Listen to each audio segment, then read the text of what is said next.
Hi, all. This is Zaida Velgara from Becoming AM. This is just a random message, so whatever comes out, I hope you enjoy it. Um, let's see. I just have a home as a random desk next to me, and I figured why not check out what we find out. So I hope you enjoy it. I'm starting off with this oracle deck just to give a first message.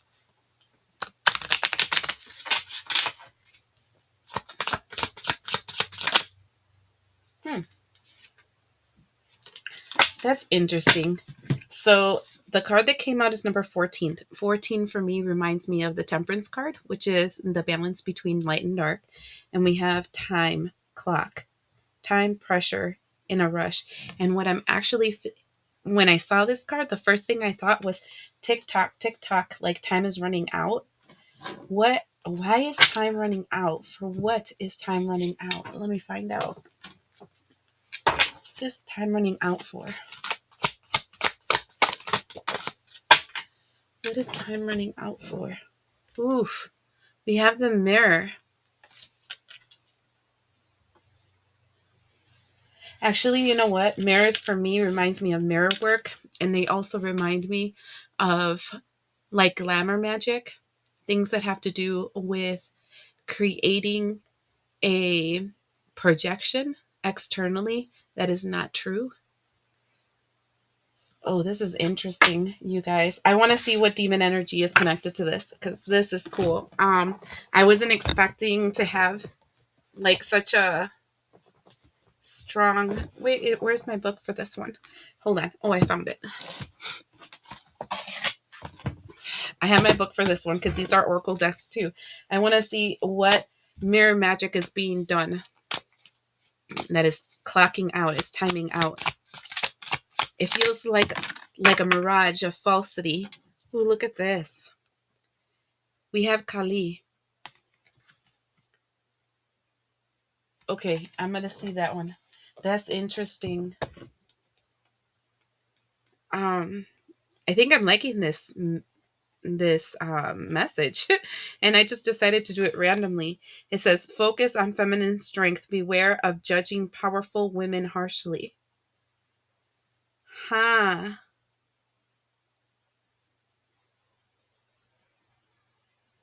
Look at this. She does wear a necklace of skulls. She carries a weapon that reflects her power of destruction, a sword and sickle.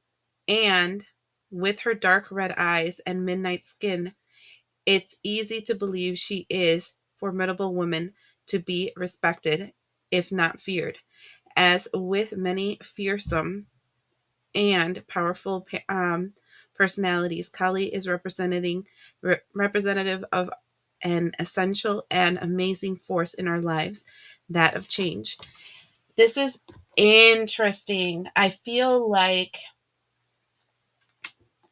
for a long time, and this can go personal, you yourself projecting things externally to things around you, and seeing things as bad when the reality it's a mirror reflecting back to you something that you need to adjust and fix in yourself. But this can also be something of projecting like who's the bad guy and who's the good guy of a situation, and now that's going to break and people are going to be able to see the truth of a situation. That's kind of what this is feeling like. This one seems pretty interesting because temperance is here, so it's things are balancing out and the truth is being revealed. I think that's the biggest thing about black and white magic, right? Um, I just recently heard something that it's like, that's kind of racial because white is supposedly good, black is supposedly bad. And if you're thinking racially speaking, that's very like, it's to say that one is better than the other.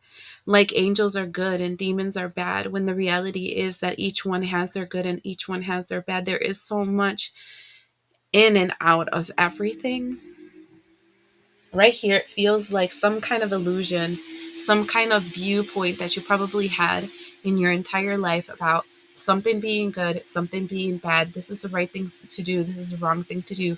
All that kind of stuff. It's kind of like you're going to stop seeing things as black and white and start noticing the lessons behind things.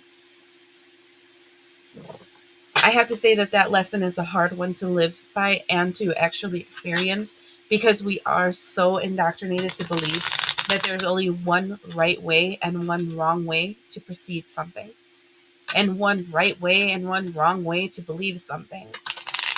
And if you're doing something contrary to what you believe in, then you are somehow being bad or being evil or being whatever.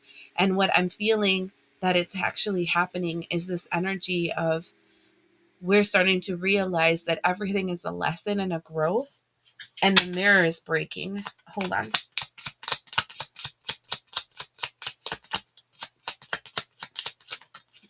Look at that.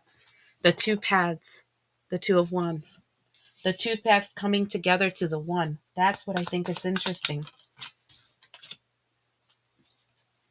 And the seven of pentacles. And this has been something that you've actually been investing in for a while, where you're starting to, I think that whoever I'm talking to right now, you've gone through a lot of stuff. You've experienced a lot of things. You've seen a lot of versions of the same story in many different people, where you can really not see the bad guy of a situation, because there really isn't one. Daughter of Wands. And so this is starting to get you to the point where you're starting to see that everything is infinity, like everything is an infinite cycle of ins and outs and ups and downs and rights and lefts. And there is really nothing bad about anything and nothing good about everything. And that is really interesting for some people, because, they're like, but this terrible, terrible thing happened to me. And you are 100% correct.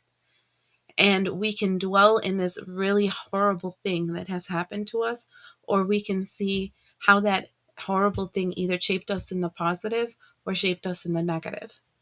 Like with the line of work that I do right now, I come across many people that have gone through so much ugly. And even though they went through the ugly, they chose to do something different. And then I've also seen those that went through a lot of ugly, and even not that much compared to the others that I have seen, and they become that same thing that they hated. And everything, I think, is a path and a choice.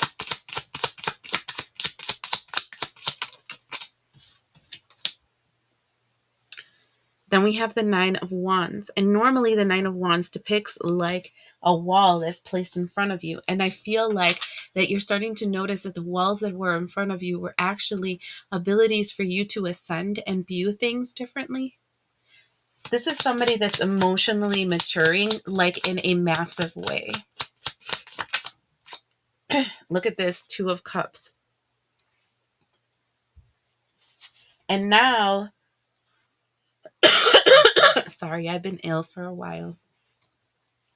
Now the Two of Cups represents this energy of the lines crossing in front of you, where you are starting to realize that there is no right or wrong, no up or down, no left or right. It just is. And that's a person that's actually been doing a lot of spiritual work on themselves, because that doesn't come from just because.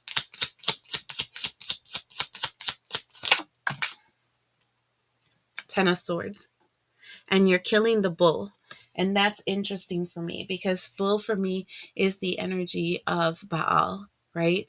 The old god, the golden calf, the energy of things must be done this way or no other way will do. And that is what's ending.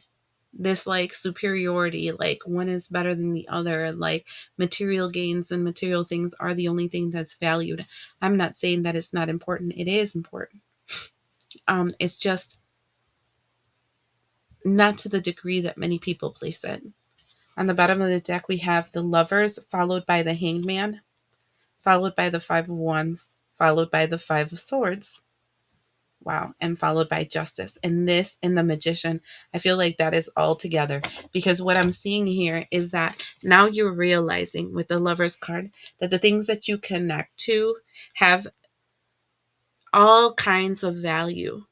That the Hangman energy, actually that energy of hold, like when you're having these connections, you are allowing space for you to kind of slow down, to see things in a different angle, and to actually fight against those parts of yourself that seemed injured, seemed weakened, seemed less than, and then balancing it out and using it as a secret power that you have in the future.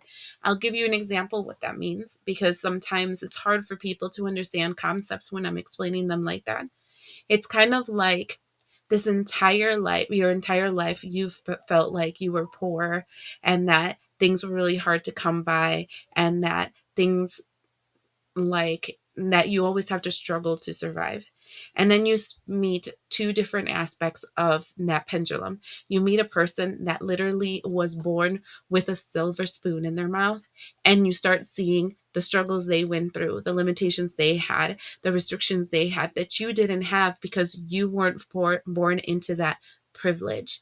But then at the same time, you meet some people that had even less than you, and how they work through it, and how they move forward, and how rich they feel because of the fact that they had that.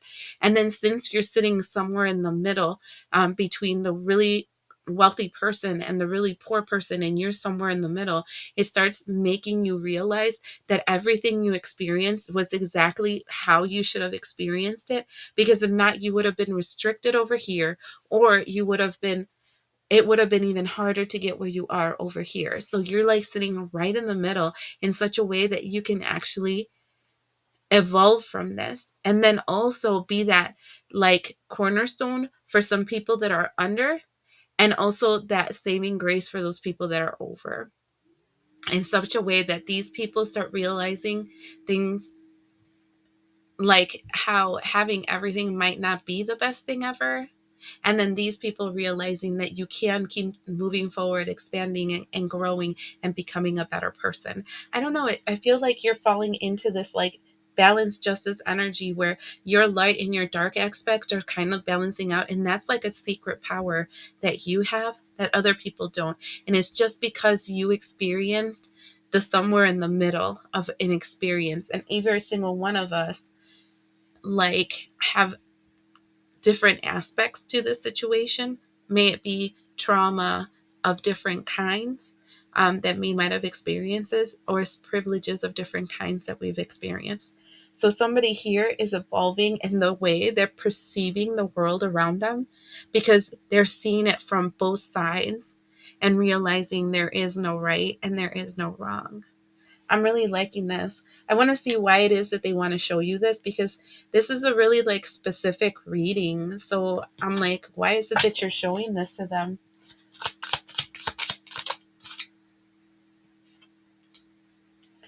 We have the card of extremes, and that says harshness, cutting off, um, erratic decisions, spirit. That says protected aura, divine intervention, guardian angels, shielding, and pursuit, changing, persistence, haunted down, and resilient. I think that you're going to be helped to move forward in a new aspect of your life. You're going to be opening doors to new opportunities and new growth.